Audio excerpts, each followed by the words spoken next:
Wow, this is really incredible. Yeah. Biden U.S. Supreme Court nominee Ketanji Brown Jackson secures Senate votes necessary to win the confirmation.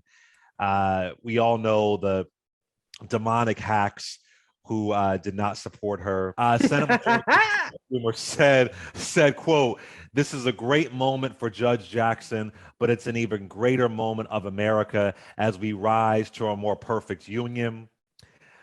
Yeah, this is great. And uh, Vice President Kamala Harris, of course, the first Black woman to hold the role of Vice President. She'll preside. She's presiding over the vote. She presided over the vote to confirm Judge Jackson. So how powerful is that? And damn. So what's the final number, Stephanie, that we have? Should be 53-47. 50, yeah. Rand Paul hasn't voted yet, but who cares? Reese Colbert, your thoughts? Historic. I'm glad we're on Take air. that, bitches. I gotta go. Take that. I'm gonna give you the Diddy shirt. Take that. Take that. Take that. Take that. Because you know they mad. Someplace somebody else is mad, but you know we're gonna be joyful because we up in there like swimwear. You know what I'm saying? Nobody ever thought we was gonna get a Black woman on the Supreme Court. And look at us now. Hey, so I'm excited, KBJ. Yes, it's the new Notorious, a real Notorious. KBJ, y'all can stay mad. If you're mad, get used to it because she's gonna be there long after Clarence Thomas. Long time. Long. We wish her a long, prosperous tenure. Hats off. Go ahead, sis. Judge Ketanji Brown Jackson. Justice. Dr. Johnson, put this in a historical context for us. Yeah, so look, there, no matter what body you're talking about, whether it's the White House, Congress, or the Supreme Court, Black folks' presence in each of these bodies has been outlawed for many, many decades, actively resisted and prevented for many, many more decades. And only recently has it become possible for Black folks to ascend to these bodies. And even at the point when it's possible, when by this I really mean like post Voting Rights Act of 1965, there's still been very few. Certainly the Congressional Black Caucus, I think the current version of the number of Black folks in the House is the largest we've ever had. So, and that body is the closest to the people, you know, because of how districts are drawn. So well done there. But in the Senate, we've never had more than 3 at a time. Out of 100, we've never had more than 3, and more times than not, it's only been 1 or 2. And on the Supreme Court, there's never been more than 1 and a Black person, and never been more than 1 at a time. And now we've just got our 3rd Black person in the history of the court. This is really, really meaningful for this to happen. And I want to say, some folks think this is a symbol of America getting away from its founding, away from its principles. And what I will say is those people don't believe in America. Those people believe in white supremacy. Today is a day that all Americans, no matter your race, ethnicity, gender, orientation, whatever, should celebrate, because it suggests that maybe we've taken a step in a direction away from the ugliness of our history towards the fulfillment of our principles. Look, the night that President Obama won the White House, the first thing John McCain did was say, look, we might have lost, but we have to take a step back and recognize how historic tonight is, and especially how meaningful it is to Black folks. That version of the Republican Party is gone. This version is saying, if you are a Republican who voted for Ketanji Brown Jackson, namely Murkowski, Collins, and Romney, Marjorie Greene Taylor called them pro-pedophile because of how the Republicans conducted her hearing. So all that aside, this is a huge moment for the country. It's an especially large moment for Black America. And in the course of history, this is one of those moments where you should remember where you are and what you're doing right now, so that when your grandkids ask you about the first time a Black woman ascended to the Supreme Court, you can say, I know where I was. Just like you can say, you know where you were the night that Obama won the presidency. And Vice President. And you know, and Vice President. I'm sorry. Right. Yes, ma'am. I want to also add with these founding fathers, you know, George Washington, John Adams, Thomas Jefferson, James Madison, Alexander Hamilton, James Monroe, and Benjamin Franklin. I think what you're saying is important, Dr. Johnson, because while they had no vision of Black people going to the Supreme Court or becoming president or really serving in Congress, The majority of them were slave owners. What I will say is that when it comes to that document, the Constitution, the one good thing about it is that, in my opinion, it is a living and breathing document. Therefore, it has the ability to evolve, to change, to grow, to evolve with the times, whether it's technology, whether it's the environment, whether it's an influx of new demographics coming in. Now, mind you, it's a fight for an amendment. It's a fight for evolution. But I am happy that we do have a constitution. I don't think that they had the vision. You know, we as Black folks, we're always reinventing stuff. Yeah. Always doing it. Always. I don't think they had the vision, but in the name of Sojourner Truth, in the name of Frederick Douglass, in the name of so many nameless, faceless people that we may not know, they had the vision. Now, we don't know if Douglass thought as far as a Black woman Supreme Court. We don't know those things, but they obviously saw something. You know, when they see Hiram Revels become a senator, when they see Blanche Bruce become a senator, when they see Ida B. Wells owning her own newspapers, they obviously were visionary enough. When they see Black folks during Reconstruction, building so much, then losing so much, still being able to have that vision and taking the words in this Constitution to say, we're going to reinvent these words because we are the moral voice of this country.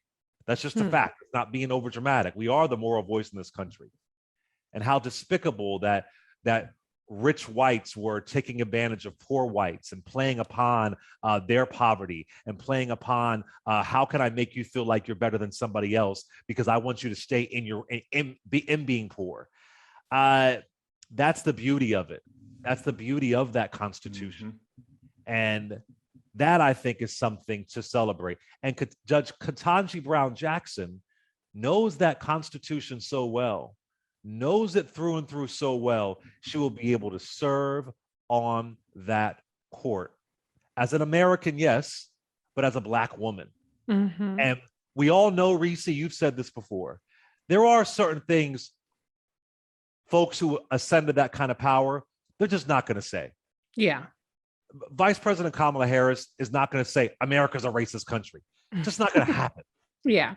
These aren't activists, regardless of what Tim Scott says about Judge Jackson. These are people, these are judges, these are politicians. You know, you and I could say that. We're not going to become, you know, on a court anytime soon or run for office, right? Right. But it's important to have them in that role. It's important to see them in that role. And it is, I do not in any way, shape, or form that it's going over her head, Judge Jackson, how significant this is, how powerful this is, and how the role that she's going to play on that court. I think she knows what we are expecting and hoping from her. I think Vice President Kamala Harris knows that. I think President Barack Obama knows that. They can't say that. They obviously can't say it, but they know it. So that document, that Constitution, as complicated as it is, it was written in a way that it can evolve and it can change and further away from what they may have originally thought. And it's evolving and changing because of people who are saying no more, who are fighting back. Can I say something? Please. Because we have to go back to the black scorecard, because we always get people that call in. What have they done for us? Da, da, da, da, da, da. Look at what Clay said, look at what the Asians got. So let's just recap. Let's recap. Because the midterm's coming up, it's important that y'all know. I'm going to break this down to 30 seconds. Look at what the Blacks got. Look at what we got. We got Juneteenth. Y'all was fronting on, 2020, everybody wanted Juneteenth. 2021, who asked for that? We asked for Juneteenth. So coming up in June, y'all got barbecues and shit. Thank you, President Biden, Vice President Kamala. So number one, Juneteenth. We got the anti-lynching legislation. We got the Black Supreme Court Justice, Black woman. Okay. We got appraisal discrimination, the PAVE task force. We got HBCU record funding. We got broadband. What was that? HBCUs, security grants for HBCUs in addition to that. Yeah.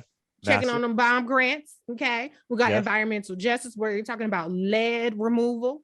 Okay. We got Department of Transportation, Pete is all over it. Talk about make sure that you ain't ripping up black neighborhoods with all this infrastructure money that's coming out there. So those are just a couple of things that we have tangible. May I add? Hold on. May I add a few more? Yes, please do. I'll let you take over. Let's talk about the historic amount of Black judges that Biden has appointed to the federal bench. Yes. And if y'all are going to dismiss that, the judges on the bench are so important. He's appointed more Black people, men or women, in his first 14, 15 months than any other president in history. Let's talk about the child income tax credit that you often reference, Reese. That's very, very important. Folks often ignore that. Let's talk about the endless executive orders he's done around racial justice. When in his first weekend, there was the executive order for Black businesses. Yes. That's really important to me. I don't want to ignore that. You may have already said it, but I'll say it again. Vice President Kamala Harris, that is certainly history. And that happened because he was pushed by people saying this is overdue. This is necessary to happen. Those are some things that I want to make sure that we don't forget. And the ways in which the American Rescue Plan, that plan specifically, and infrastructure bill specifically helped Black communities. There's specifics in there. Is there? And the Anti-Lynching Act. Yes. Anti-Lynching Act. Anti-lynching Asking for over. So now, is there more that I want done? Yes. Absolutely. But that's a pretty damn good list. Go ahead. Oh, and I can't forget too, because I almost forgot, Black maternal mortality. Okay. And fibroids. Those are issues that have been elevated to the White House level. So we got lots and lots of receipts. The black, neon black receipts that everybody's looking for. So I don't want to hear nobody calling in talking about, what did we get? Look at what they got. No, we got a lot of stuff. And I'm not saying that we should be satisfied with that. I'm not saying, okay, well, that's it. Don't push. I'm not saying that, but what I'm saying is make sure we acknowledge these kind of historic investments and these kind of historic accomplishments, because on the other side, they got CRT, anti-CRT, they got anti-LGBTQ, they got anti-everything black. They ain't got shit. Insurrectionists. And let's also talk about too how they trying to roll back reforms, and even some Democrats doing that low key too. We talked about Kathy Hochul, I think last week. Yeah, they ain't got shit for us on the other side. So if we're gonna compare apples to apples, let's talk about the records. Let's not just talk about what somebody has promised. Let's talk about what they have to offer and what they have done. Period. Vice President Kamala Harris has just confirmed that we have Justice Ketanji Brown Jackson. She just confirmed it. So it's 1000% official.